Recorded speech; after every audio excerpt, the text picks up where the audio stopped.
साथियों नमस्कार, मैं इंजीनियर राजकुमार पासवान, युवा बिहार सेना के राष्ट्रीय अध्यक्ष। आज मैं आप लोगों को अवगत कराने आया हूं कि बिहार का नेता तथा कथित बिहार का नेता और लोजपा के युवराज चिराग पासवान ट्विटर पे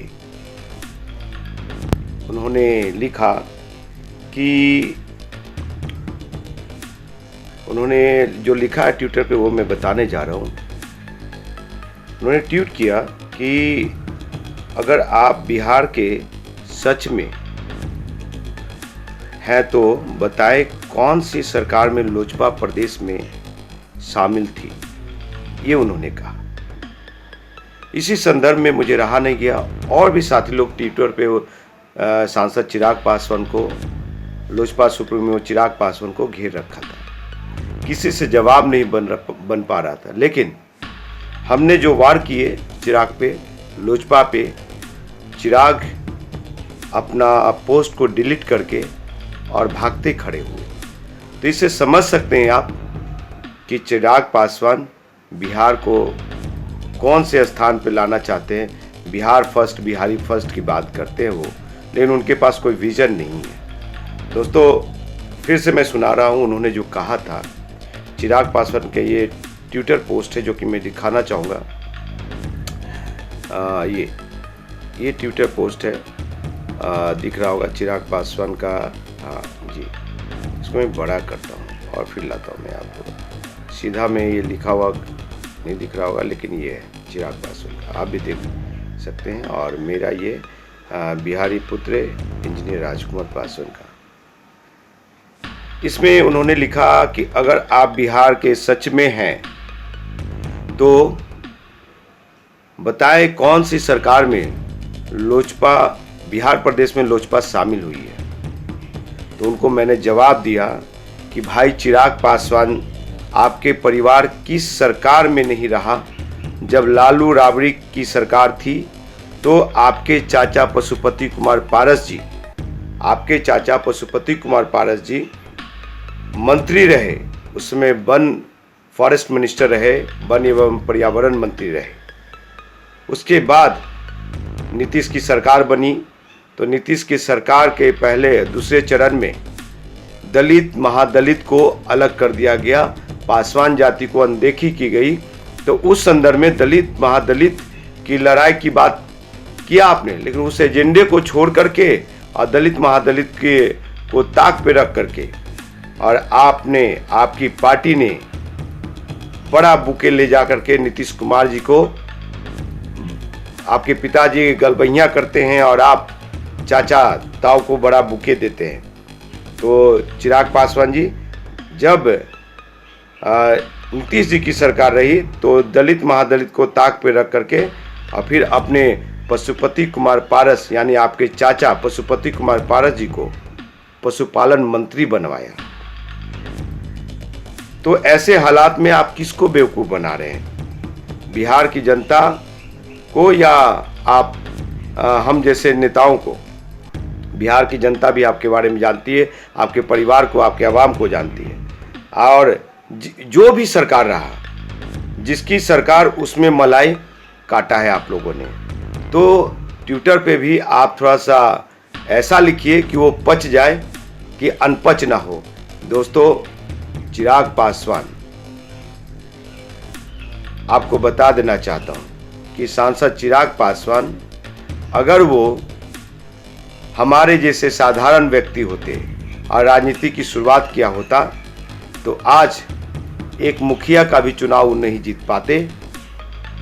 और आपको बता देना चाहता हूं कि आदरणीय रामविलास पासवान जी जिस दशक में राजनीति शुरू किया था, उस समय महज चंद लोग, उंगली पे गिने हुए लोग थे, 1 2 3 4 5 राजनीति करने वाले लोग।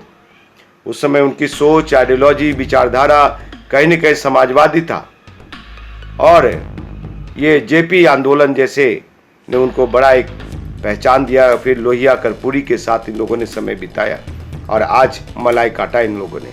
आज जिसकी सरकार रही, आदरणीय रामविलास पासवान जी, सभी में मलाई काटा और सब में मलाई खाया।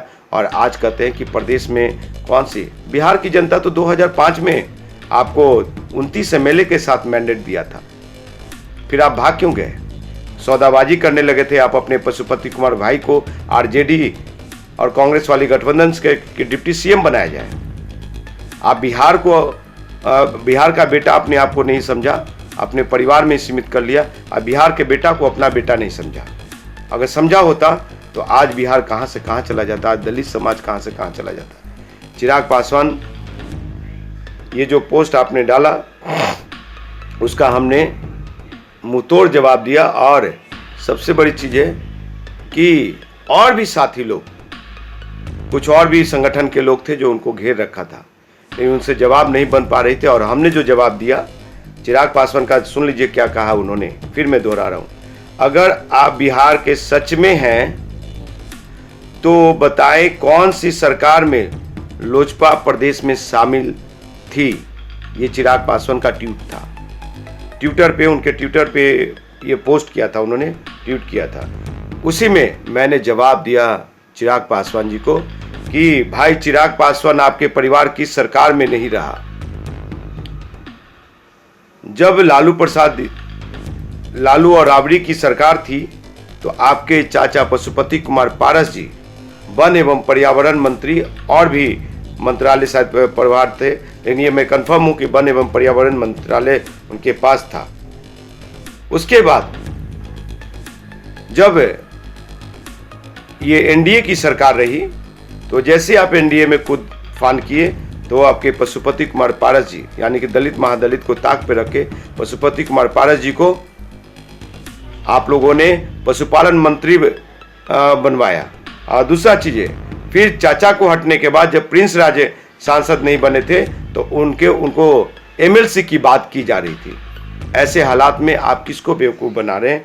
आपके पिताजी और आप दलित की राजनीति, दलितों का वोट लेकर के, अनुसूचित जाति जनजाति का वोट बिहार के लेकर के, और आप 7% का सीट की जो सौदाबाजी करके और हमेशा मलाई खाया है, तो ये चीज़ें आप खुद फंस जाते हैं। चिराग भाई, कम से कम इसका तो ख्याल रखा कीजिए। हमको मालूम है कि आप बिहार फर्स्ट, बिहारी फर्स्ट की बात कर रहे हैं, आपके पास कोई विजन नहीं है। अगर हो आप में हिम्मत तो हमारे साथ टीवी डिबेट में बैठ जाओ, और सभी मीडिया हाउस को मैं कहना चाहता हूं कि आप में भी वो ताकत हो, क्योंकि देश का आप चौथा स्तंभ है।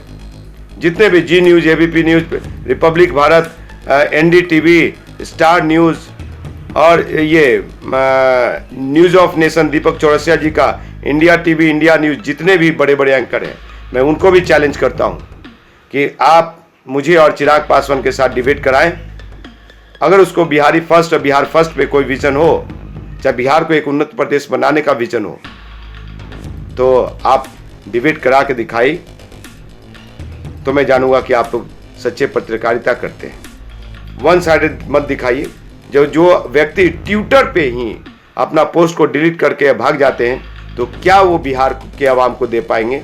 क्या वो बिहार के लिए कर पाएंगे? ऐसे हालात में युवा बिहार सेना के राष्ट्रीय अध्यक्ष होने के नाते और लोजपा सुप्रीमो चिराग पासवान को मेरा खुला चैलेंज है कि वो बिहार को कुछ नहीं दे सकते, और बिहार के आवाम के लिए सिर्फ झूठी बात करते हैं।